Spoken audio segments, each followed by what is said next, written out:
Do I have chocolate on my teeth? Oh, I'm good. Can't tell. We're transmitting.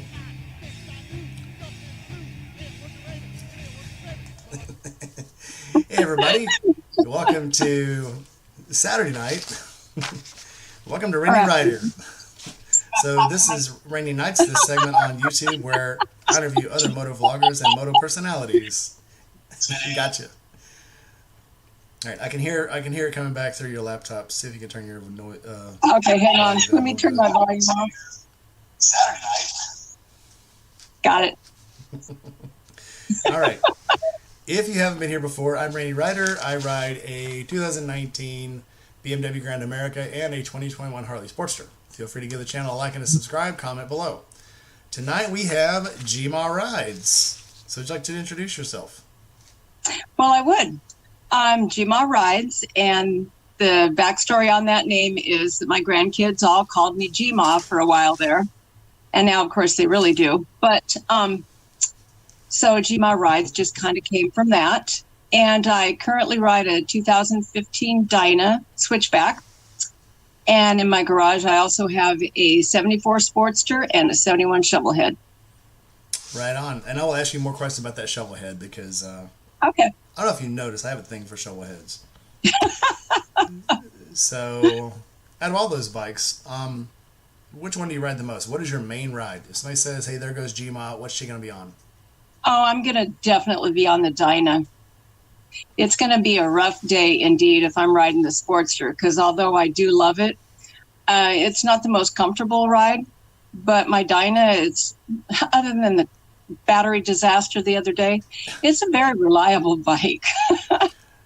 I actually, so 2 years ago, people were talking about lithium batteries a lot, and I remember one of the creators, I think it was Fortnite, said unless you're going to ride a bike around a racetrack and you need to shave off 2 pounds, a lithium battery is worthless. And then somebody else, and I think it was the girl up in New Jersey, said her dad works for a battery company, that's his main job, and he said the lithium battery will actually last shorter than any other battery just because of the way it's made.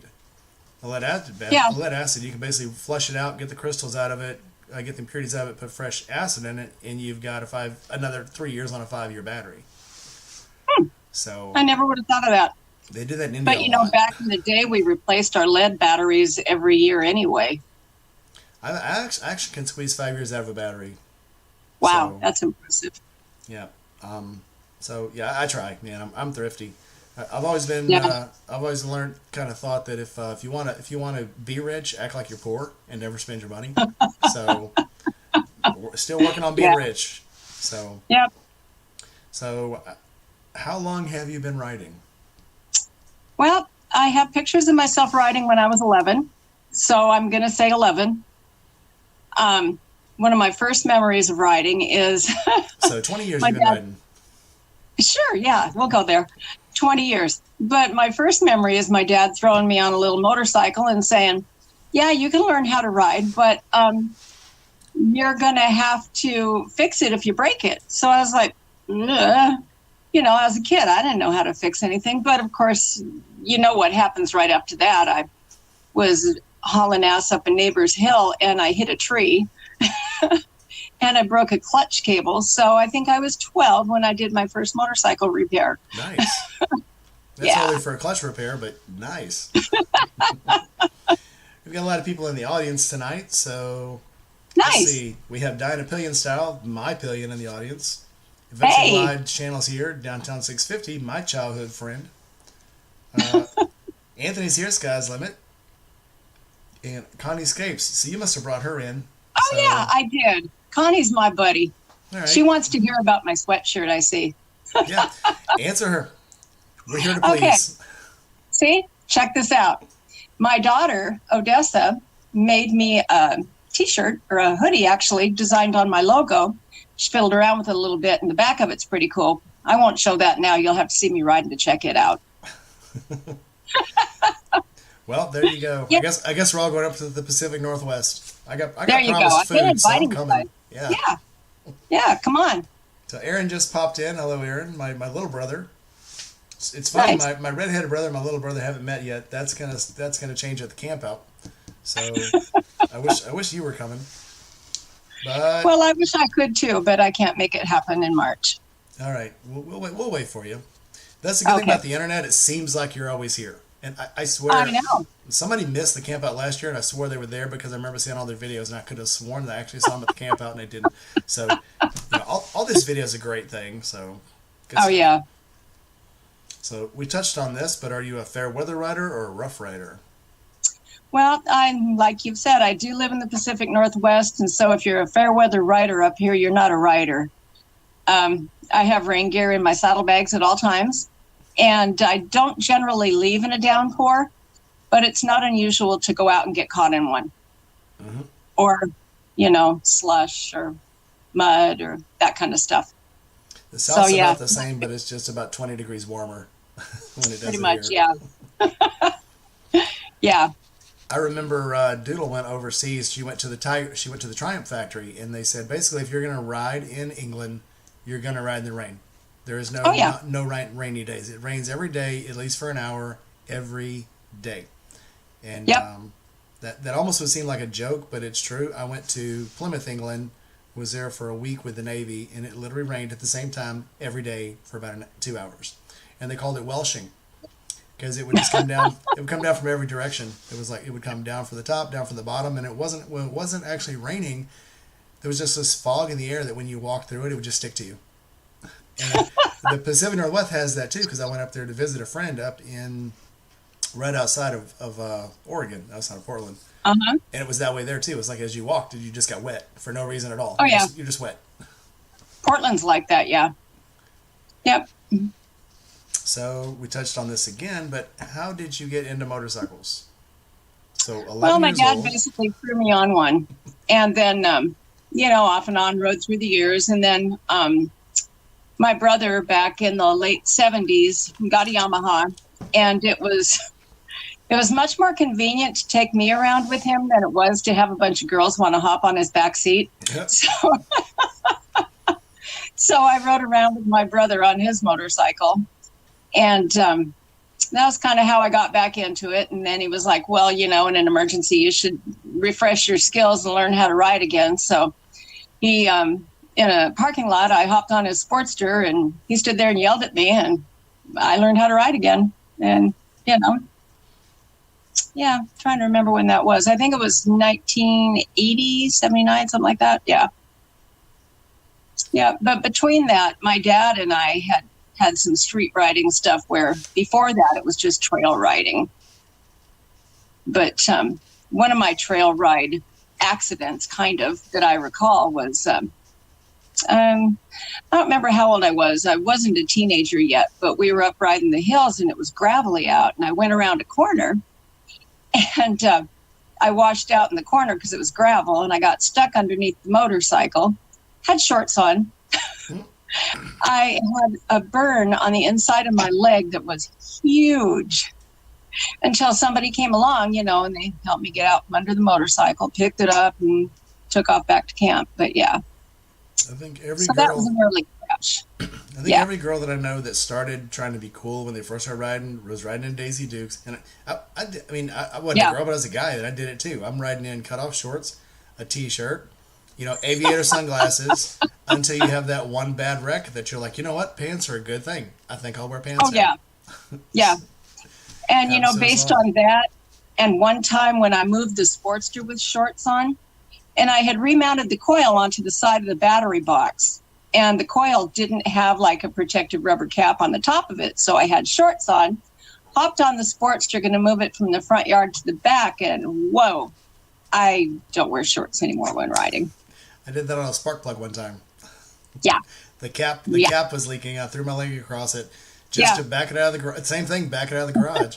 And I touched that cap on the spark plug, and it was like, oh crap, what the hell just? I literally thought I got shot in the leg. I was like, what the hell just happened to me? Yep.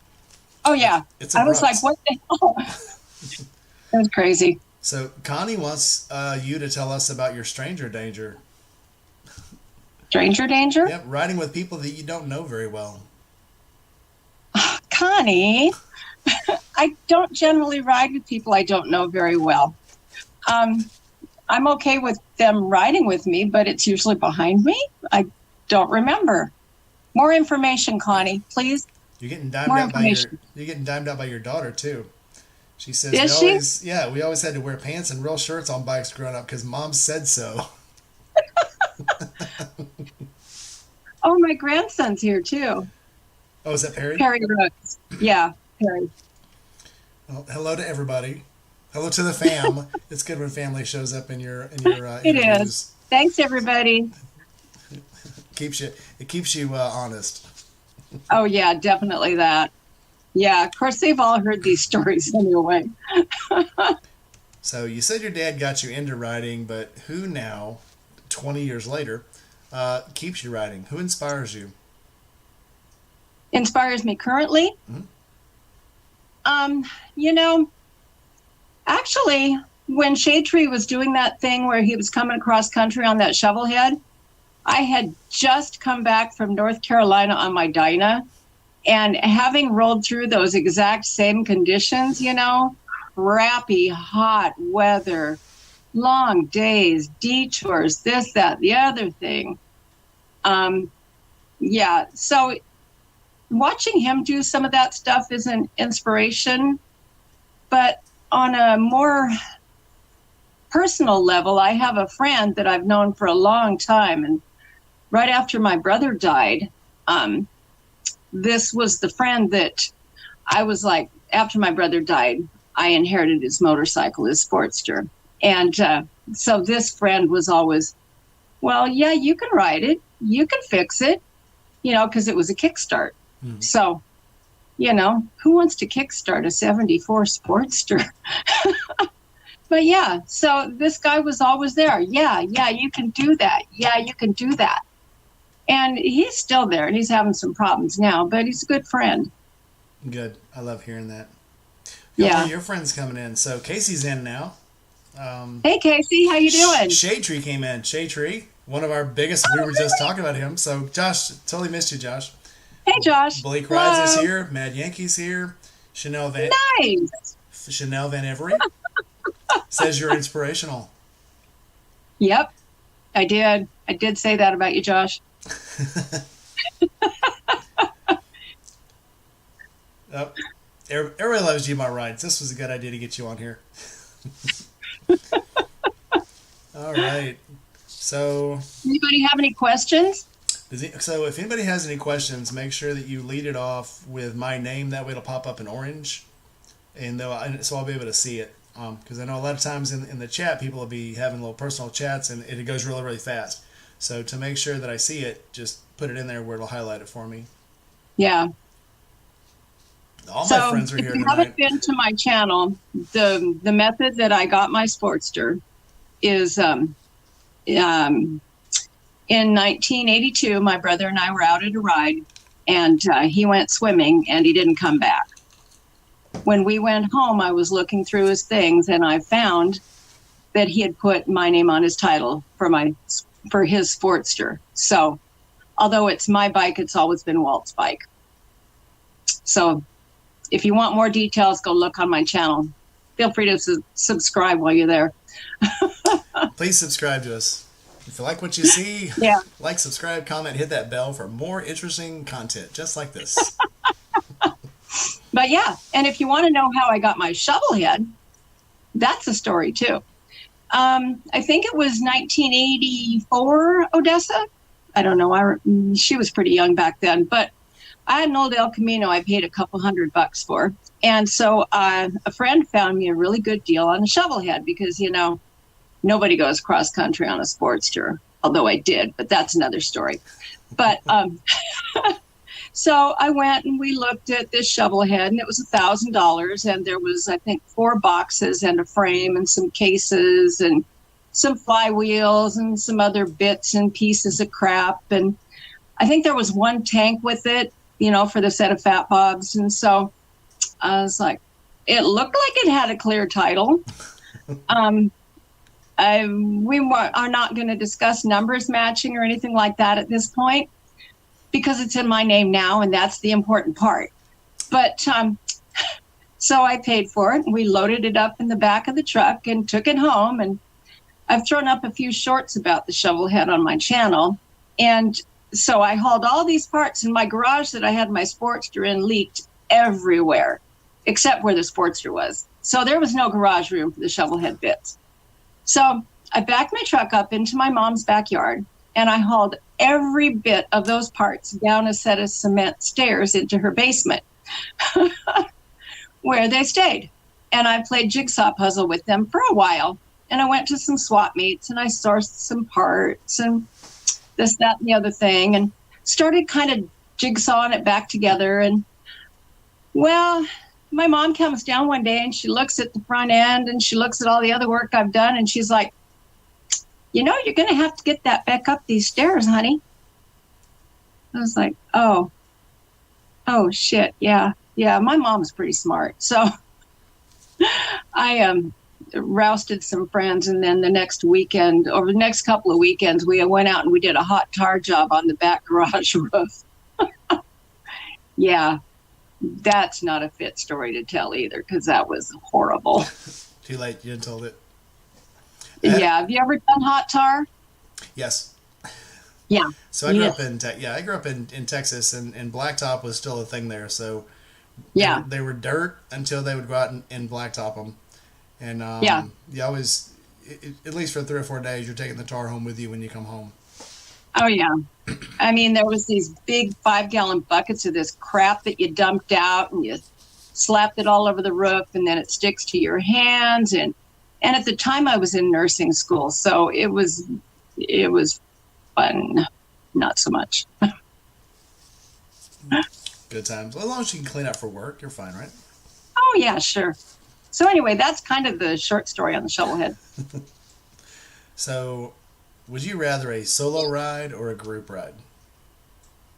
Well, I was listening to you ask somebody that the other day, and I thought about it, and I thought, I like solo rides, but it depends on the group. I've been on some group rides that are a hot mess. But then I've done some other bigger rides like the Olympia Toy Run that are very well organized. And, you get a couple thousand motorcycles, and there are 4 motorcycles across. That's a pretty impressive ride. Mm.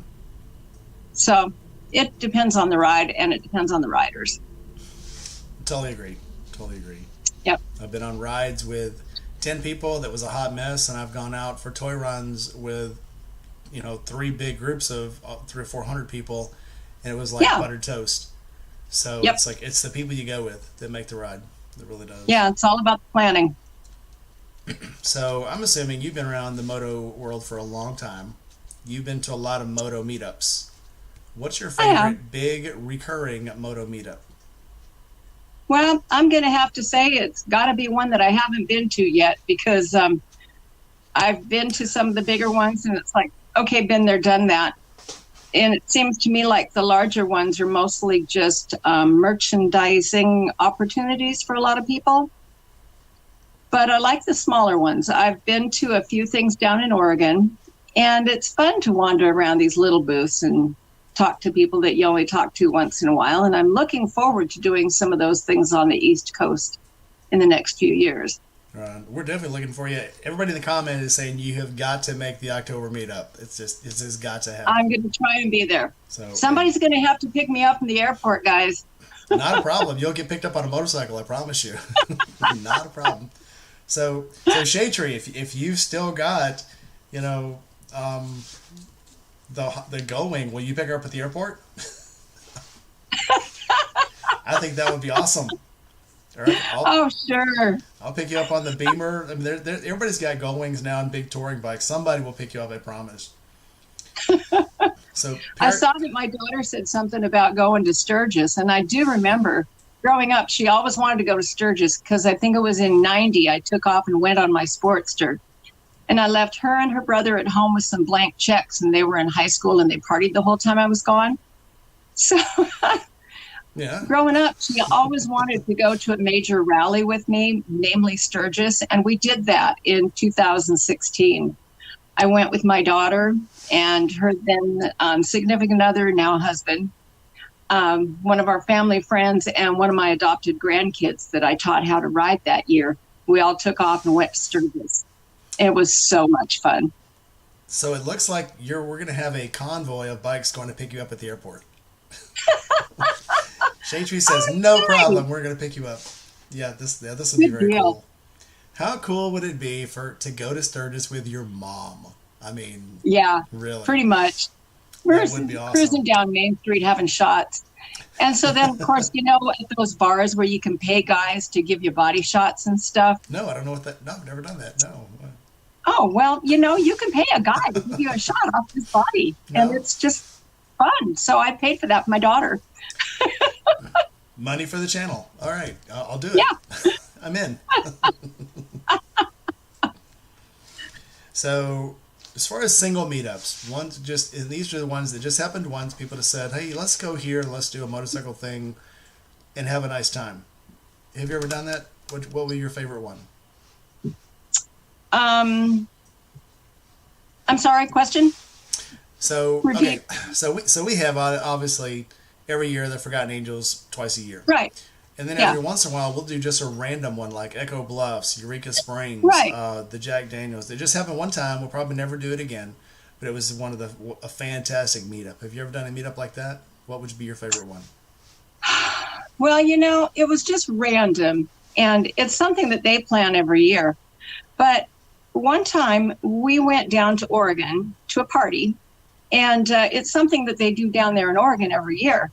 But it just happened that a group of us said, hey, let's all go down there.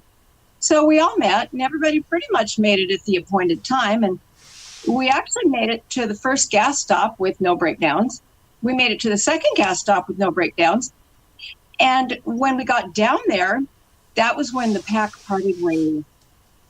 Some people went this way, and some people went that way. But we all got to, I'm trying to remember which one that was. Connie, which one was that? But anyway, it's in Oregon. It was a lot of fun.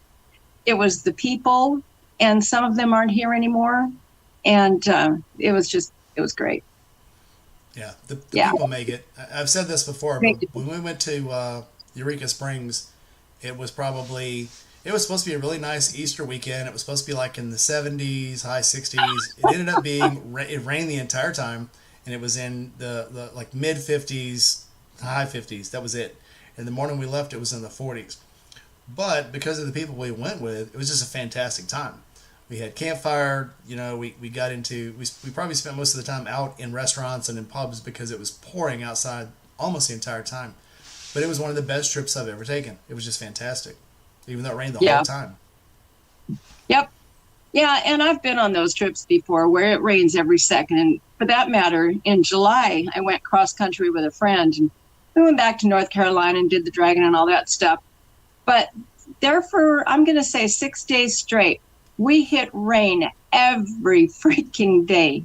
I mean, every day. You leave in the morning and your seat's wet and it's misty out. So you put your rain gear on before you leave. You stop. You peel off later when you start to sweat. And you don't put it too far away because it's going to rain again in a half an hour. I discovered that about traveling back there. Yeah. Once I put it on, it doesn't come off. Until the sun comes out and there are no clouds, rain gear stays on. Period. Yeah. And we left so early one morning and it was so cold out. We rolled into a fog bank and we were like, I don't know what to do here. Cars were pulling over and stopping. I'm like, I'm just going to put my flashers on and keep going because somebody's going to hit me. I'm small and fragile here. Chantry, I didn't get to go to the Underground Drag Queen show. I would have liked it. I love a good drag show. Oh, man. Always Are there entertaining. drag queen shows down there? Yeah. Can we go, Josh? No, that's it. Well, actually, yeah, there's probably a drag queen show every night in Tampa. Oh, I'm sure. Yeah, this was in Eureka Springs, and everybody had gone. It was very weird. Like I said, it rained, so we ended up breaking into a bunch of small groups just to kind of stay dry. And one of the groups ended up going to a drag queen show, and it was a lot of fun. I'm sure because they keep telling me that. The Mad Yankee says you're just playing innocent. No, I totally am innocent. Absolutely. Ask my mom. No, you're not. I really doubt that about you. I really am. I'm just a good old guy, and I like motorcycles. I like motorcycles and beer. And whiskey. Nothing at random says I'm going to get picked up at the airport by 100 bikes, which sounds like a total blast. It is. You know what? I think that'll be our. So if you come in on a Friday, that'll be our Friday ride to the airport. We'll shut Tampa down for a motorcycle parade. I can make that happen. Oh my God, who's that? It must be somebody important. It is. It's our I'm Gma. a legend in my own mind. You are now. You're a legend to all of us now. Oh, that's so sweet. So, what is this? Anybody else got any questions? Yeah, anybody else got any questions? We're rolling here. I'm having fun. This is great. This is fun. So, trying to read without putting my glasses on. Teach me how to be cool. So Chanel keeps quite just mentioning. So tell us about Chanel. She sounds like she's a friend of yours. Oh, yes, she is a friend of mine, and she doesn't need to be taught to be cool. She's cool all on her own. And thank you for watching, Chanel. She goes by Nellie, though. Okay, Nellie. Yes. Now you're Nellie. Hey, Nellie, like, subscribe, comment. Yeah, do that. Well, actually, she already subscribes to me, but she could to you, too. Yes, subscribe to me. What's wrong with you? Don't you like me? Don't you like this bald head? I do this for you. I do this for you. And it's such a good look. So, how this came around? So I retired from the military, and the last time I went over, well, it wasn't the last time, but one of the times I went over in 06, I ended up being on an ECP, and I was outside every day in sandstorms, and the sand was so bad that it was almost like crushed clay, and it would stick to you. So anywhere you had hair, it would stick. And so I just started shaving my head to make it easier to clean up. That way, every couple hours, I could just go dump some water over my head and get all the sand and the silt out of my head. And when I came back, I didn't want it. It felt weird to have hair on me, so I just kept shaving my head. So I've been going. I am not even going to comment on that. Good girl. Anyway, moving on. What's the scariest thing you've ever done on a bike? Oh man, which year? It wasn't particularly scary, but it was something retrospectively that it was like, oh, that could have gone really differently. When I did go to Sturgis in 1990, I left with somebody I was dating at the time. So get back there, and we're camping and everything, and it's time for me to go back to go to my brand new job at State Mental Hospital. Whole nother story there. And so he says, oh, by the way, I'm heading for Texas. You're on your own going home. Well, my motorcycle, keep in mind, I was my own sportster mechanic back then, and I wasn't really good at it. So I arrived at Sturgis needing to take my clutch apart and readjust it, and I had already blown through a battery cable, which I hooked back together somewhat precariously. My mom had made my saddlebags, so I put them back together with flat washers and some wire. And he said, yeah, so those guys over there, that I'd really never met, they're going towards Washington too. So they said they'd slow down for you. And I was like, slow down for me? You're not going to slow down for me. So I stopped and I mailed all my crap home except for the clothes on my back and a sleeping bag and a piece of tarp and my tools and my spare parts. And I hauled ass for home. And every day they were like, we can't keep up with you. We can't. You got to slow down. I'm like, don't insult me. So that was one of the sketchier things I think I've done, because it could have gone so much worse, because we were riding at night. And like I said, I had battery problems. So I would turn off my headlights, because back then you could do that on your bike. You could run accessory or ignition. So I turned off my headlight because it was a full moon out. So we're running down the road, and these guys are like, you're going to hit a deer. You're going to hit a deer. Well, I didn't. So I didn't die. But I guess retrospectively, it might not have been the best idea. And there's other bad ideas I've had over time, but you're going to have to subscribe to find out about those. Well, like our fairy god surgeon says, it's the sketchy things that make them memorable. It may suck at the time, but it'll make a great story. And it really did cause me to redefine miserable, because before that, miserable was always out in the middle of nowhere with no dry clothes and in a rainstorm. So guess what happened right about Devil's Tower? It started raining and it didn't stop. I walked into a tavern, because I was going to try and get warm. And I'm standing there dripping on the floor. And this lady comes over and hands me a couple of bar towels and says, "Oh, honey, take off everything you can. I'll put it in the microwave and dry it for you." Okay. I did. And then I had soggy, wet clothes that are warm. Real quick, everybody say hi to Mad Yankee's dad. He's in the audience. Sorry it took so long to get back to you. But, Hey. Yeah, I love it when people's parents come in because that means I'm reparable. If people's parents will watch me, that means that there's something okay. Or the people's kids, yeah. So we love Mad Yankee. Perry has asked this twice. The other day. Oh yeah, I do. We love that guy. I love all my friends. Yeah. I mean, obviously that's why it's so fun doing these interviews, because one, they're my friends, and two, I get to kind of rib them in the interviews a little bit, and it's just fun to get to know more about your friends. So, Perry. Oh my God! I hope I haven't disclosed too much embarrassing stuff. No. Speaking of family, Perry has asked this a couple times now.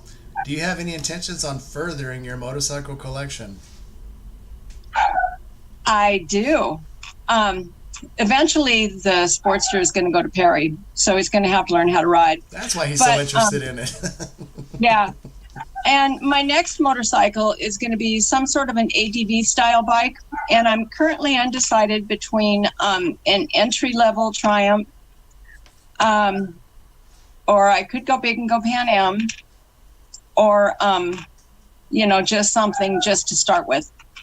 But yeah, so there's another bike in my future, and it might be a Road King. I don't know yet.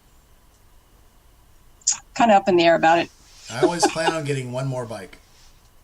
Oh yeah, I think more. I need a couple more. And then I can still fit more in my garage, so I need more. That's the only thing holding me back now. I at one time had 3 in there, and then all of a sudden I can only fit 2 for some reason. How'd that happen? I think every time I get rid of a bike, my wife just kind of moves things around. Oh, there's no room. Sorry, can't get a bike. No. Oh, see, I don't have that problem. My dog and my cat do not use space. No, we got rid of her bike when she couldn't ride anymore, so then I promised I wouldn't get another bike. So. Yeah, I see that. But, so I know my son got I told you my son got a 1200 Triumph, a new one. And he took his wife out on it the other day, and she loves it. Odessa says your story about riding in the rain is true because you came home with everything you had duct taped to the bike. That's true. And some of those bits and pieces are still on my memory wall out in the garage. Memories are good. They are. I've got too many. I need to take one room, maybe this one. When my daughter graduates, I'll probably take one of the rooms and just fill it with my motorcycle memorabilia because I've just got so much now. I've filled up shelves in the garage with helmets, and I've got boxes of old gloves and stuff. But I've got so many stickers now, and so I've just got to start. I don't know. I didn't think my infatuation, can we call it that, would blow up this quick, but it absolutely has. How long have you been riding? Oh boy! So I started riding probably about 10 years old. Started on a dirt bike. Got on my first street bike when I was probably 14. It was a Honda 454 LTD. And then it was it. That was it. I mean, I kept a bike up until I got married the first time when I was 28, and I got rid of one, and then I got rid of her. Absolutely connected. Yep. I've never sold a bike yet. I was literally just 6 months away from it's the bike or me, and I should have pushed her out instead of the bike.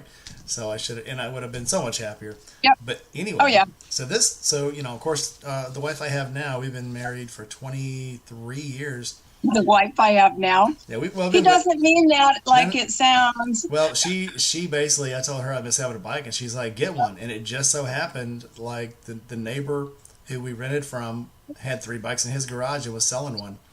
I went over to buy the cheap one. It was a Yamaha 750. And he's like, well, I've already sold that one, but I've got this BMW. It was a 1977 R100. And I was like, man, I can't afford that. And he goes, it doesn't run. He goes, just take it. If you can make it run, you can take it. Wow. So nice neighbor. Well, I ended up paying him for it. But basically it was a wrecked bike, and somebody had replaced the front forks and the whole front neck.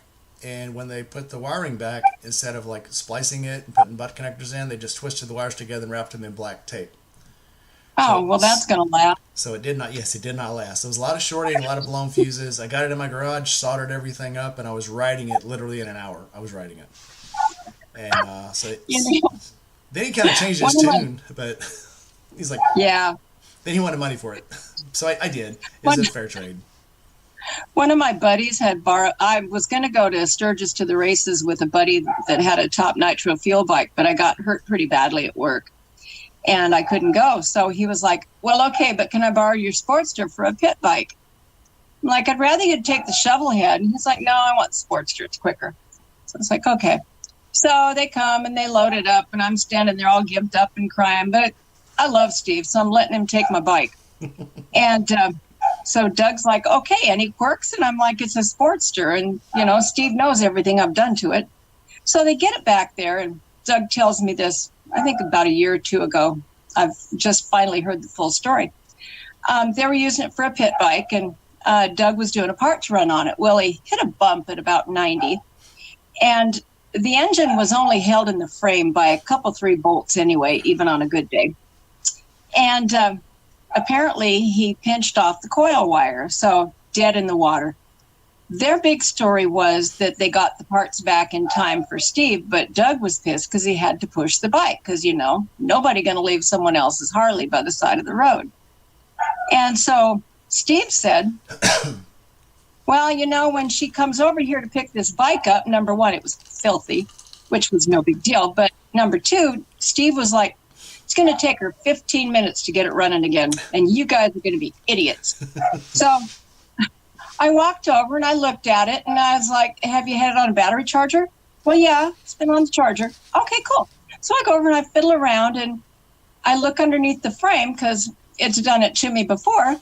I asked him for a wire connector. I wire connect it back together. I click the button. It goes. I'm like, okay, can I borrow a helmet? Hang on, are you still gimped up at this time? I have always been gimped up. I was gimped up at that time still. It was about a month later. I think that time I was off work for 6 weeks, but I got kicked in the head and I had another whiplash injury. Nice. But the joys of working in a hospital. I worked at a mental hospital for 25 years as an RN. So, yeah, it was a rough life. Jeez. But, yeah, I mean, what are you going to do? It was a good job. It was interesting. I get it. Yeah. I get it. Yep. So Nellie wants to know, when you go on long rides, do you camp or do you grab hotels? It depends. It depends on, who I'm traveling with. And it depends on what the plan is. If you've got to make miles, it's easier to grab a motel. Because there's cheap motels everywhere if you plan. There's cheap motels if you don't plan. But if you plan on camping, it adds, for me at my age, it adds an hour's worth of time onto my day to set up and pull stakes up in the morning because I'm old. I'm kind of creaky. It takes me a while to do shit. Stuff. I just put up a tent in the backyard. I get it. Yeah.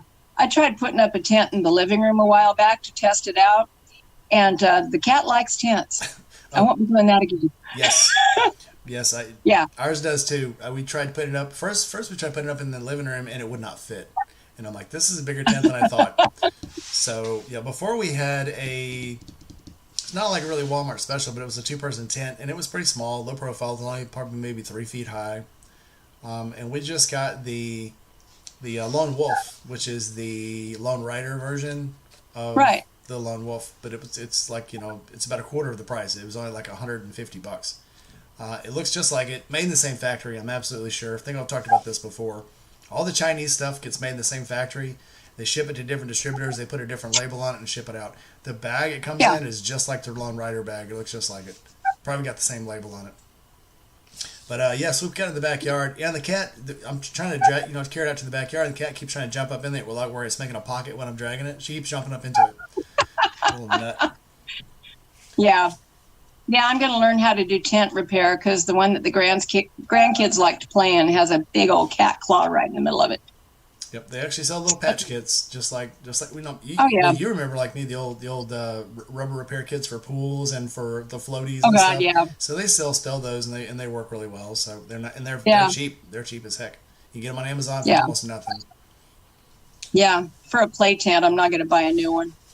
Hey Nelly, if you keep asking questions, you're gonna have to subscribe to my channel. Nellie, the way that we do that is this thing called rock straps, and they are amazing. And it's kind of like a bungee cord, only a little bit more bougie. Bougie. I love rock straps. I've been using. It's all kind of like a big Jenga game, honey. It is. So I've been using Yeah. nets. I've been using nets, and what I'll do is I'll take. So I've got two big waterproof bags, and after I pack the two saddlebags and the trunk, I'll take two of the water bags, fill them with as much stuff as I can, and then strap them down on top of the saddlebags. Yeah. So Yeah, this- my usual method is I have my two saddlebags on the sides, and they're hard bags, but they're not that big. So I've also got the little rack that hangs off the back of my sissy bar. And I just realized that there's some real estate underneath of there. So that's where my tent goes. And I rock strap that on. And my little cooler goes on the top right above that. And then I have a bag that slides on the front side of my bar. So it works out pretty well, actually. And I've got my camping kit down to, I think, 10 pounds. That's not counting cooking stuff, but that's not bad. Yeah, luckily for the camp out down there, you don't need cooking stuff, but I bring That's as going to little be a stuff. real advantage. Yeah, Yeah. I bring as little stuff as I can because I think usually if you go somewhere, you can buy everything you need at a Walmart or a store on the way. And there's Well, and usually I thought something in not far away. October, yeah, I'll stop in October and just grab a tent at Walmart and leave it there for the greater good, you know. And that we left one there last time, so when we go this time, I'll have a new tent plus the one we left last time. So there's always extra stuff there. Right. And then there's Yeah. the big Yingling hut where people usually there's a lot of couches in there and people just kind of crash out. And there's a Oh, couple that of might work secrets. too then. Well, there's other secrets, and I'll tell you all about those at another time when nobody else can hear because it's a secret, people. I'm not telling all of you. But What, you mean there's more than you and me here talking? today, yeah. Yeah. Sky's the limit. Oh, she said she has more, Sky's the limit said they have more respect for me now. Yeah, that's Tony. He's our Oh, okay. Tony always makes it here. So Nice. your daughter's diming you out again. She says you never washed your bike because it was bad luck. Well, that's true. My brother always said that if it was nice enough to clean your bike, it was nice enough to ride. And I've always gone with that theory because, number one, in Washington, if you wait long enough, it's going to rain anyway. So clean bike. And number two, I'd really rather ride anyway. The only time I ever tend to clean my bike is if I have a problem on it that I'm trying to puzzle out. And I'll sit there and I'll look at my bike and I'll think about the problem and maybe clean something, but maybe not. I like The to other keep day- mine pretty clean. I do what people. I've actually been cursed out for this. I'll take it to the car wash, and I'll spray it down. It takes me about 5 minutes at most, and then get on it and ride it home. I don't get crazy with it Yeah. because I mean Yeah. I don't have a lot of chrome. I don't do chrome. I think chrome is chrome's for show bikes. I like the look of chrome, but if I'm going to ride it, especially cross country, Yep. it's not going to pay Oh, off yeah. in the end.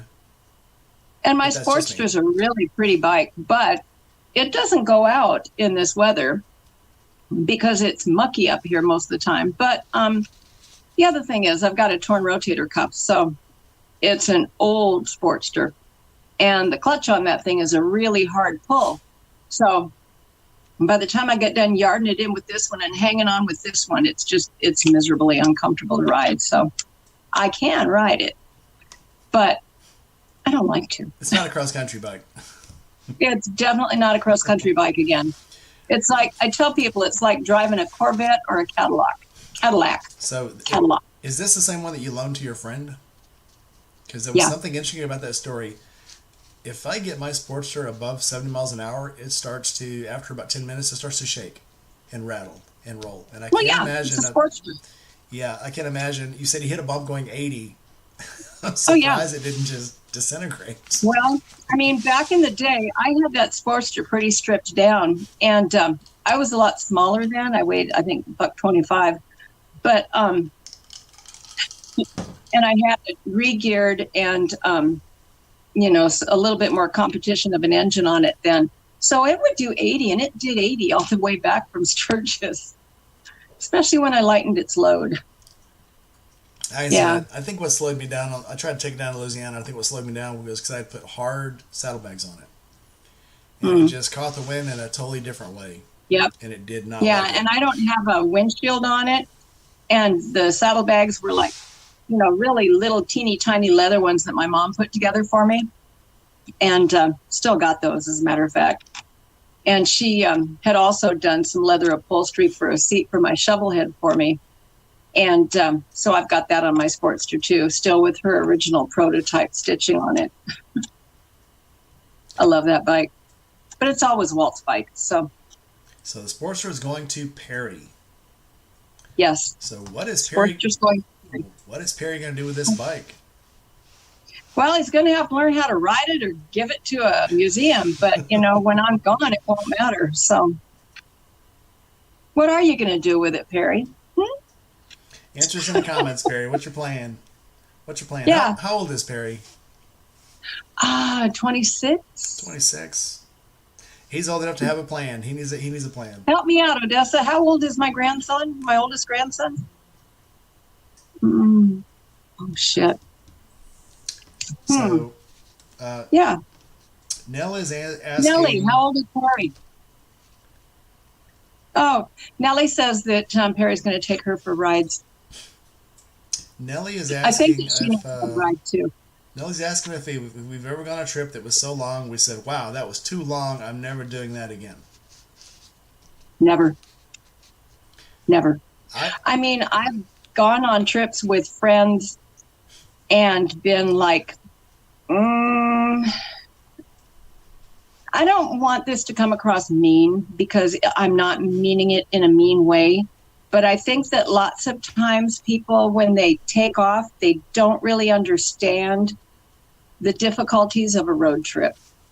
And I think that lots of people are okay with a weekend away from home, or, oh, hey, let's go down to Oregon on the bikes, or let's run over to Montana. But if you're talking about, let's take a month on the bikes, I think that some people think that's a great idea, and the theory in their head doesn't quite carry out to the actuality of it. I've seen that on people's videos where they have a nervous breakdown about 2 weeks into a trip. And they think it's all going to be fun and it's going to be awesome. And literally they're and it's not always fun. No, they're sitting in their tents crying after a week. And it does. Yeah, sometimes you wind up on a gravel road in the middle of nowhere. But, you turn around, you retrace your steps, and you roll on. But, yeah. I've had trips where I said, yeah, this was sketchy. Yeah, I'm never taking this road again. And then you forget the pain. About a couple of weeks later, sometimes a few months later, you're like, I'm going to do that again. Yeah, and I've had that. I'm like, I am never traveling with so-and-so again. But, once you get home and you get over it, it's like, yeah, I might. Or maybe not. But I've never had a trip where I said, I would not go back there again. My usual is, the next time I'm that way, I want to see this, this, this, and this. Yeah, I'll mention a certain hotel I won't go back to, or I'll mention a certain road I won't drive on again. But it's like, don't lie to yourself. You know you're going to do it. So just make your stipulations, live with them. Yeah. Perry says he's 29. It's amazing. Pardon? Perry says he's 29. Oh, shit. But thanks for making him younger. Anytime, honey. I still have a picture of him in my kitchen from when he was 3 years old. So I still have on my laptop, my screensaver is a picture of my daughter when she was 4. Oh, and how old is your daughter now? She's fixing to be 17. Ask me how she feels about that picture. She's probably embarrassed. She does not like it. Oh, yeah. We had her boyfriend over last weekend, met him for the first time. Yeah, that was... How'd that go? Oh, good. He's a really nice kid, but Good deal. she sweated it. I have not. There have been boyfriends I have not liked before, but that's Hmm. her first boyfriend that I met. So out of Yeah. the three girls, one boy, that was the first time I met one for him, and Uh-huh. but so it went well. It went well. Yeah. My daughter used to do the thing at school where, oh no, you better not mess with me. My mom knows mean, scary people. She never told him mom is a mean, scary person, I don't think. Did you, Odessa? My daughter does tell him I'm a mean, scary person. She tells him, I mean, we have one. I'm a retired military vet, combat experience. I have swords hanging on the walls. I've bought my. I think my daughter probably has more knives at 17 than most people own in their entire lives. So, and I bought her That's swords. I bought impressive. her knives. She has a war tomahawk, and I taught her how to use them Oh, all. cool. So it's yes, my daughter would never be a victim of anything by choice. Oh, that's So true. Yeah, we did take Harry for a ride on my Shovelhead when he was about a year and a half old.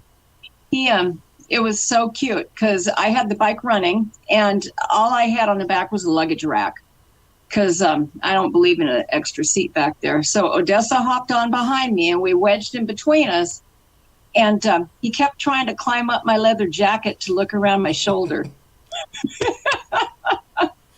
born to ride. Yeah, I do remember that. It was fun. I've got a picture of it actually, of him and I on the motorcycle.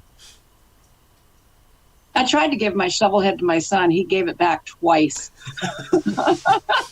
That bad, huh? Yeah, I know, right? You know, I must love misery because I'm still looking for one. I'm still gonna get one. I'm still looking for a. Doesn't have to be a basket case, but I mean, I think there's the mystique of a shovel head. It's like I don't know. It's Uh, one of those things that once you get one and you can make it run, you've made it. oh, Maybe yeah. I don't know. And I made it run before. And, currently it's in a situation where I'll make it run again. But yeah, I just dug out the wiring diagram for Shay Lacey. Oh, nice, making them ties. No wonder you're so Oh, yeah, famous. You're already helping people out. whenever I can. Uh, we have covered a lot of ground. Let me see if there's any questions that I haven't asked yet. We're just kind of jumping all over the place, and I love it. It's cool. I know, but it's been fun, hasn't it? It has. That's what I cannot say this enough. I love these interviews, and it doesn't matter who I'm interviewing. You always find out about people. You can know somebody. Like I said, my friend, downtown 650. I've known him for 50 years. Um, I'm going to interview him and find things out about him that I don't know. I just know it Nice. because I mean, no matter how close you are with somebody, there's things you just by chance don't share sometimes. But it's just very cool, I think, to get to know people. And Nellie, I will make sure that you get a copy of that picture. I saw that she wants a copy of the picture with Perry and I on the motorcycle. It's a cute picture. Put it on the channel. Now we have to see it. I'm already Oh, subscribed. absolutely. I've subscribed. You can show me. What has been your favorite part of writing? What thing about writing is so cool to you that you're like, yeah, this is why I would write. God, anybody that rides knows that feeling that you get when you get out of your garage and you get out there and you're just like, oh, and you take that first breath and it's like everything just goes. And it doesn't matter where you're going. It doesn't matter what you've left.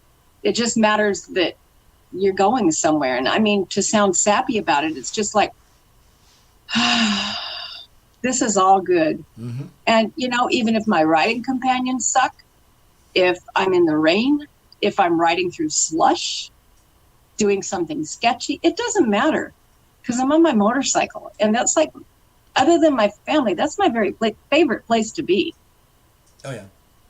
Yeah, Yeah. and it's just, I would love to be able to travel full time. If I didn't have a dog and a cat and a house full of crap, I'd already be gone. My family knows this. It's not a secret. Oh, I get it. The day that they find out, hey, guess what? Why don't you just move in here and take care of my dog? Bye. Yeah, I know. My daughter offers to have me just move in with them all the time and rent my house out. But I don't know. I think my dog would miss me a little bit. I like to think that anyway. They Yeah. would. They would. When you come back, they'd remember you and go, "Oh yeah, I missed you." Oh, yeah. The Pretty cat wouldn't much. notice. The cat would be like, "You were gone. What happened? Where were you?" Yeah, my cat's an asshole. Mine misses me, but she tries to act like she doesn't. She gives me the scolding as soon as I get back, and then literally by the time I sit down, she's in my lap, trying to sleep. Yeah. Yep. Okay, so Nellie's asking, some states don't require helmets, and have you guys ever taken that risk? I have an interesting story for you. So when I lived in Arkansas, Arkansas was not a helmet state, and I didn't I didn't wear a helmet. And then one day I'm going up to see my wife. It was my day off. I was going to see her for lunch, and it was raining. So I thought, all right, well, I'm going to wear a helmet. I'm going to put my jacket on, Right. make sure I got my steel toe boots on because I don't want water in my boots, And that's the day that I ran into a truck. A truck pulled out in front of me, and I Oh, T-boned it, going about 40 miles an hour. Broke two ribs, dislocated my shoulder, and it looked like somebody had smeared grape jelly all down my side. And I had my helmet on. I had a Fulmer helmet on when Fulmer was just this company that made $100 helmets. They were right here in Memphis, right close where I lived. And like 3 days after the accident, I called Fulmer and I said, "Hey, if you guys ever need a spokesman, I'm your guy. Your helmet saved me. Very cool." And I just left a message. The niece of Arthur Fulmer, who started the company, called me and said, "If you send us the helmet, we'll send you a new one." I'm like, "Okay, cool." whoa. And so they sent me a new helmet, and they cut mine apart and tested it, and they said the helmet took, I think they said 1,200 pounds of force. And there was the truck I hit was diamond plated, and it had diamond plate embedded on this side of the helmet and down the back of the middle, and then this side had gouges in it from the asphalt when I slid across the asphalt on my head, apparently doing a headstand. Plus, it looked like, again, somebody just smeared grape jelly down one side. So to answer to your question, I have taken that risk, and I will never take that risk again. Again, it's just like burning yourself on the muffler or burning yourself on the coil. Oh, yeah. That's your self-correcting error. That's the one Oh, yeah. time you say, this could have been much worse. I'm never doing this again. Period. Yeah. And my answer to that question, Nellie, is that yes, I've ridden without a helmet before, and I love riding without a helmet. However, when I was going cross country, I passed through several places that were no helmet law, and I might have been tempted. However, I, being a nurse, know what happens when head meets concrete or anything else for that matter. And there's the other factors of what are you going to do with it when you're off the bike or when you're on the bike and traveling. I mean, a full face helmet, that's just a big wind drag. And then there's all that stuff in your helmet that you have too. I have my Cardo hooked up. I have my GoPro hooked up on it, so there's all that stuff on your helmet, which is, I think, why a lot of people do wear a helmet in Florida. From what I understand, the content creators down there, it's like, well, because all your shit's on your helmet, But yeah. Yep. Yeah, it's one of those things that I think you get tempted. Like my last trip to Florida. And in 2016, I did go helmetless in Idaho, and it felt really great, by the way. Just saying. I didn't go helmetless, but I did. So obviously, I'm a sponsor for a gear company, and I always wear gloves, always wear boots, full pants, helmet. But I will go down to a thinner shirt, still long sleeve because I burn like a French fry. But I'll still go long sleeves and try to cover most. I cannot go without gloves. Weird as it is, if I take my gloves off, I feel totally naked. I might as well just take my pants off because it just feels weird to me now.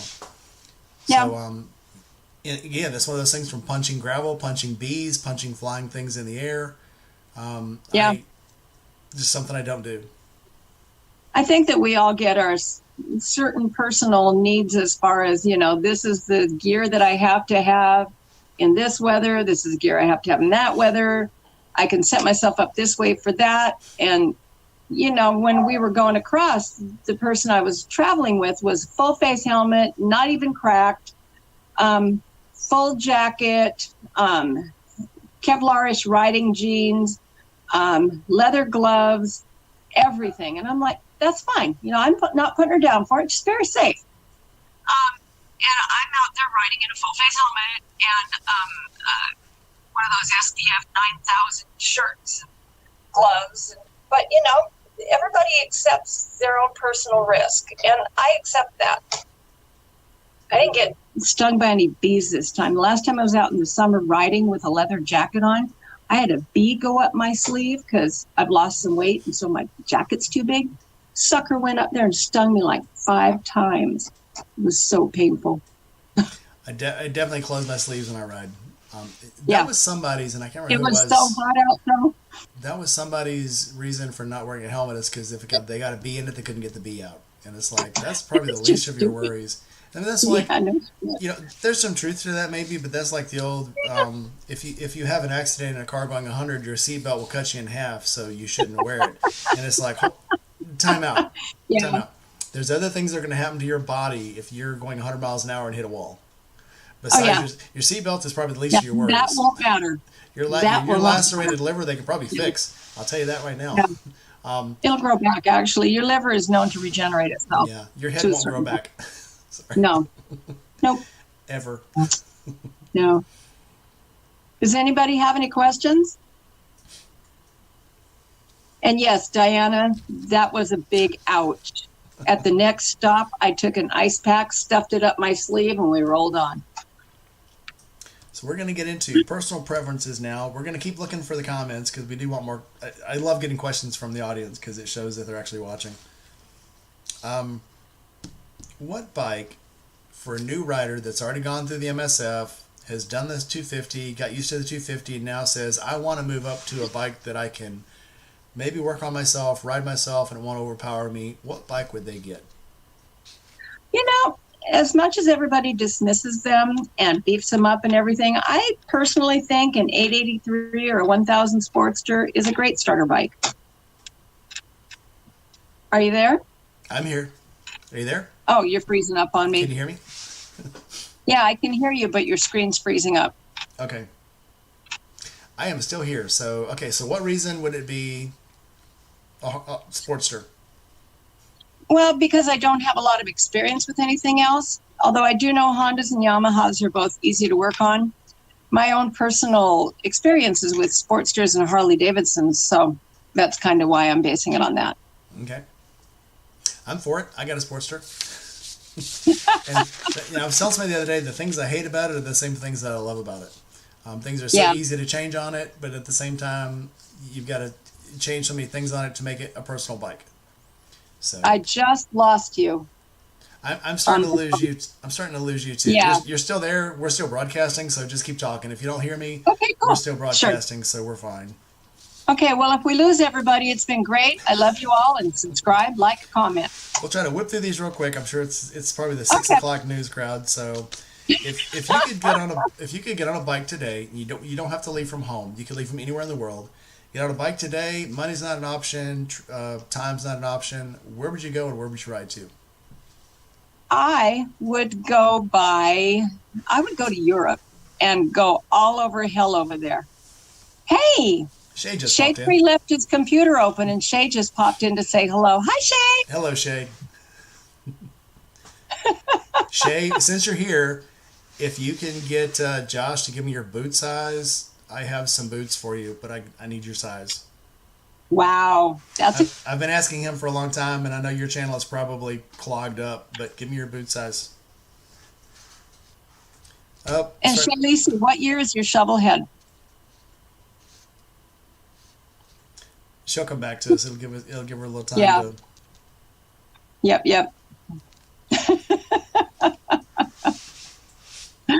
Yeah. Do you have any other questions for me, Rainy Rider? Where would you go? I would go to Europe. I would go to Europe and everywhere over there. Okay. Yeah. So we kind of already learned this, but have you inspired anyone to ride or wrench on their own bikes? Odessa probably, right? And now Perry. And in fact, he bought a motorcycle, and I rode it home for him and taught him how to ride the next day. And a couple days later, he took off to California all on his own. I was so proud. And then one of my girlfriends had a Sportster back in the day, And I went over and inspired her to hopefully work on it.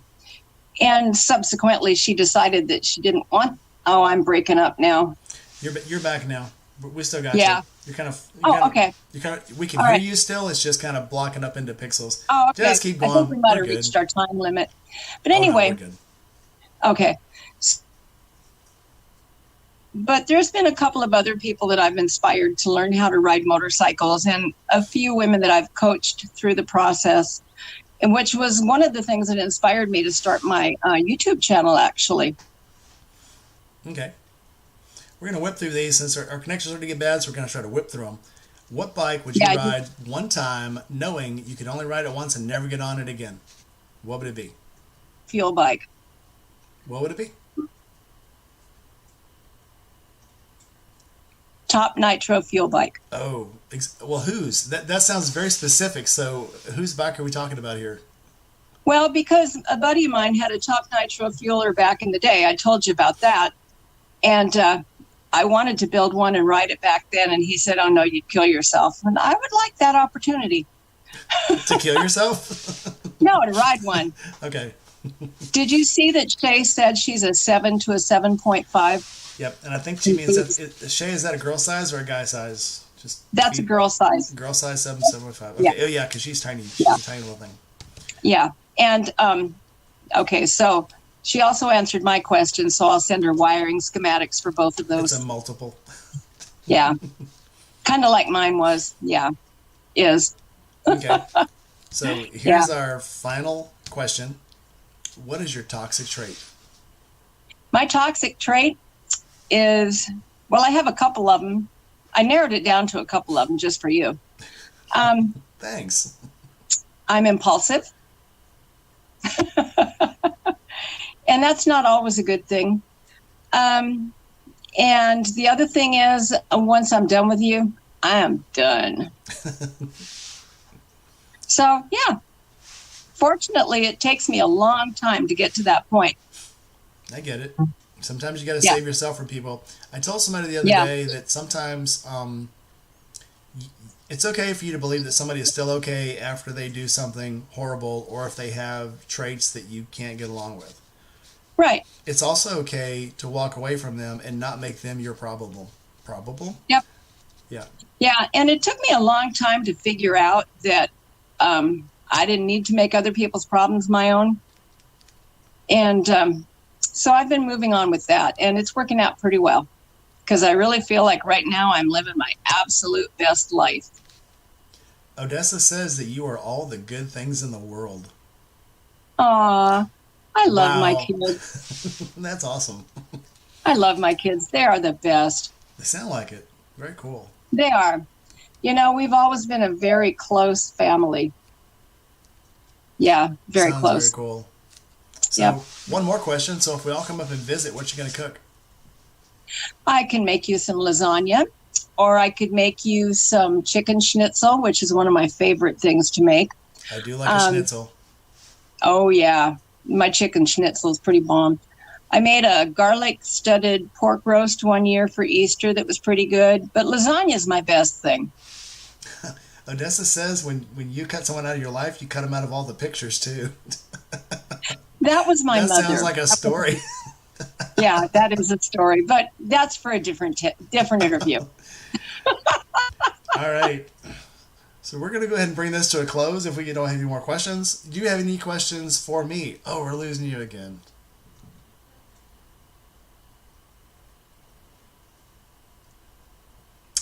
Well, I guess we have lost it. So go over to Gma's channel. She has Instagram and YouTube. So look her up. It's GmaRides and GmaRide, I believe. I have lost her. Well, go subscribe. Look in the comments. I'll make sure I put all of her media information down there. So like, subscribe, comment, hit that bell, come back and visit us again sometime. Tomorrow night we're going to have Red Rider on, same time, same place. So come back and check it out. Bye, everybody.